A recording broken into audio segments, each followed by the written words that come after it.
रख हौसला वो मंजर भी आएगा, प्यासे के पास चल के समंदर भी आएगा। थक कर ना बैठिए मंजिल के मुसाफिर, मंजिल भी मिलेगा और मिलने का मज़ा भी आएगा। गुड मॉर्निंग, सुप्रभात, dear students. You are watching me on this platform learn Hindi with Vishnu. Students, आप कैसे हैं? आशा करता हूँ आप लोग स्वस्थ होंगे, सुरक्षित होंगे, घर पर होंगे। वाक पाठ पढ़ने से पहले आइए कवयित्री के बारे में थोड़ा से जीवन परिचय जान लेते हैं।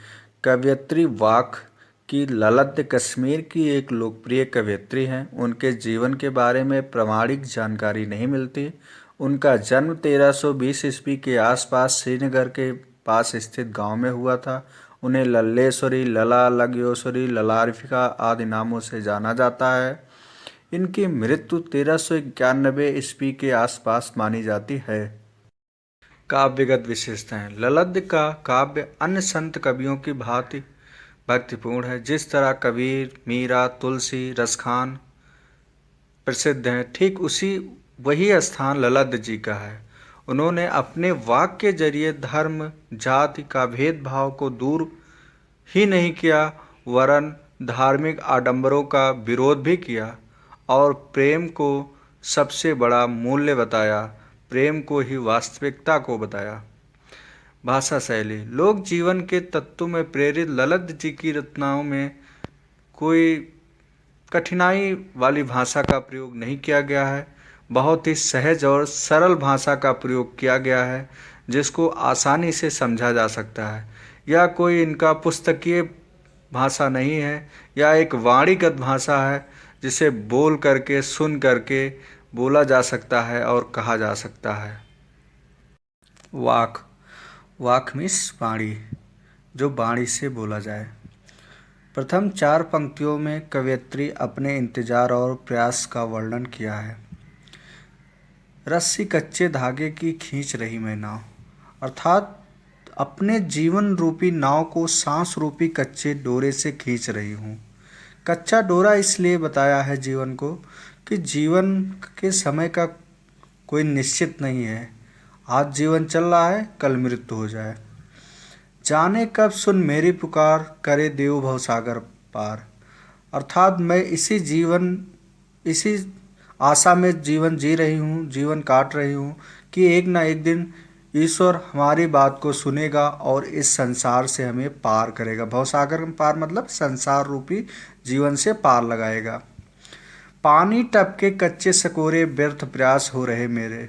अर्थात जो हमारा शरीर है ये एक कच्चे घड़े की तरह है और जिस प्रकार से कच्चे घड़े से एक एक बूंद पानी टपकता रहता है, ठीक उसी प्रकार से शरीर का एक एक दिन उम्र कम होती जा रही है और ईश्वर के पाने के लिए व्यर्थ प्रयास हो रहे मेरे, अर्थात व्यर्थ होता चला जा रहा है।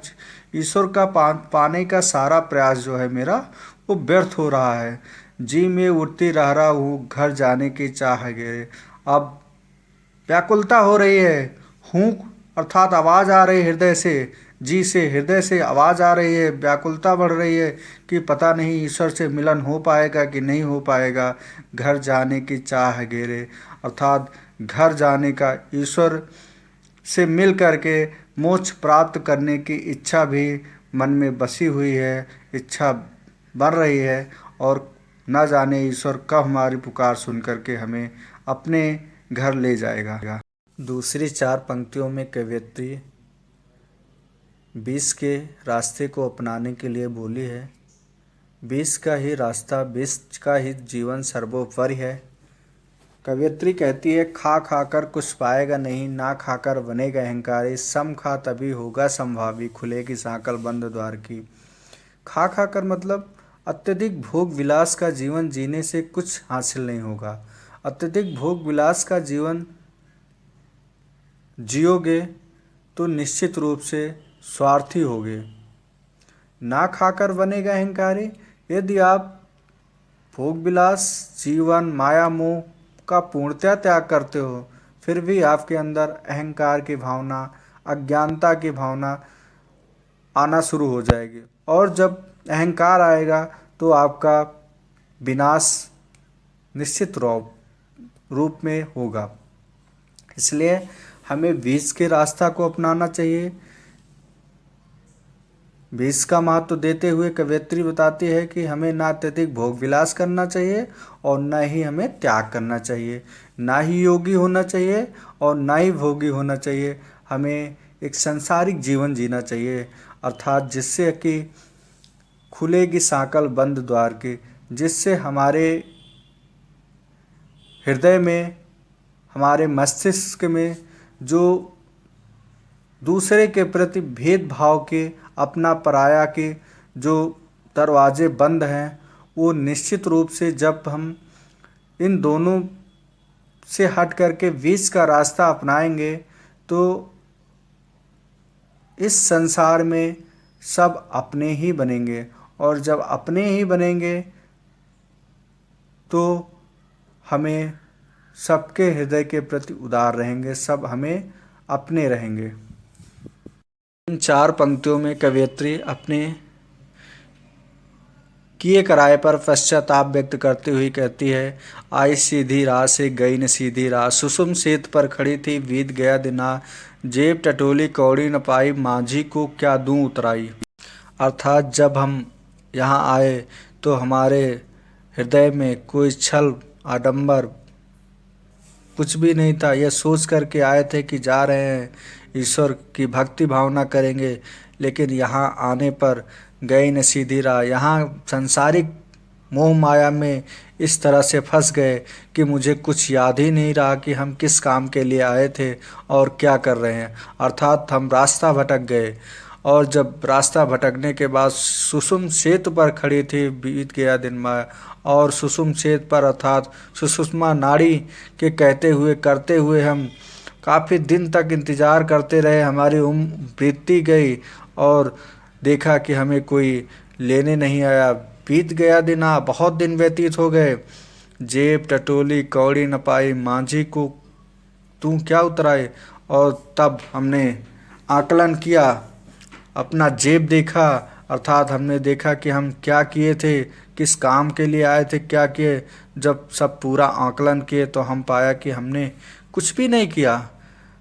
ऐसा कुछ हमने नहीं किया जिससे हमें कुछ अर्जन हो सके, और माझी को दूं क्या उतराए। अब इस बात की चिंता सताए जा रही, इस बात की चिंता बनी हुई है कि ईश्वर प्रभु माझी जब हमें भवसागर पार कराएगा तो हमें उसे उतराई के रूप में क्या दूंगी। अब वो जब हमसे पूछेगा कि जिस कार्य के लिए आपको भेजे थे उस कार्य को किया तो हम क्या जवाब देंगे, क्या ईश्वर को बताएंगे, क्या करेंगे, इस बात की चिंता है।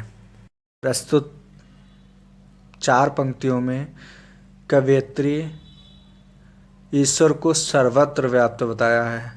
कवयित्री कहती है कि ईश्वर सर्वत्र है, उसे कहीं ढूंढने खोजने की जरूरत नहीं है।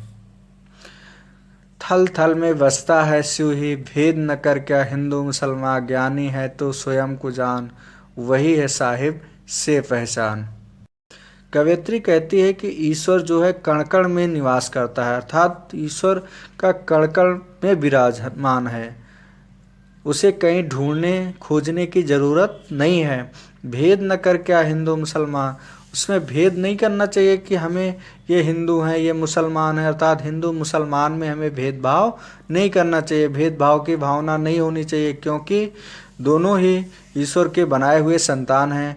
ज्ञानी है तो स्वयं को जान, ज्ञानी पुरुष वही है जो स्वयं का आत्मज्ञान हो जाता है, जिसको अपने बारे में पूर्णतः ज्ञान हो जाता है कि हम कौन हैं और किस लिए हैं, वही है साहिब से पहचान। कवयित्री कहती हैं वही व्यक्ति ईश्वर की प्राप्ति करता है जो इन सब बातों से परे हो जाता है, इन सब बातों से हट जाता है, दुनिया संसार माया मोह से हट करके, हिंदू मुस्लिम जात पात धर्म भेदभाव से हट करके जो दूर रख लेता है वही ईश्वर को प्राप्त करता है। सारांश, अंत में कवयित्री अनुभव करती है कि जीवन नश्वर है और क्षणभंगुर है, परंतु परमात्मा के मिलन नहीं हो पा रहा है। अतः उसके हृदय में एक तड़प सी उठती है। भक्ति के द्वार तभी खुल सकता है जब मनुष्य ना तो पूरी तरह भोगी हो, ना योगी हो, तपस्वी हो। मध्यम वर्ग से ही मुक्ति मिल सकती है। हठ योग आदि साधना उससे उसे कुछ नहीं मिला। वह ईश्वर को घट घट में बसता है। वह हिंदू मुसलमान में भेद नहीं करता। ज्ञानी वही है जो स्वयं को पहचानता है और उसी के माध्यम से ईश्वर को भी जान प्राप्त पाता है। आशा करता हूँ कि वीडियो आप लोगों को पसंद आया है। वीडियो पसंद आया हो तो प्लीज़ लाइक शेयर कमेंट ज़रूर करिए और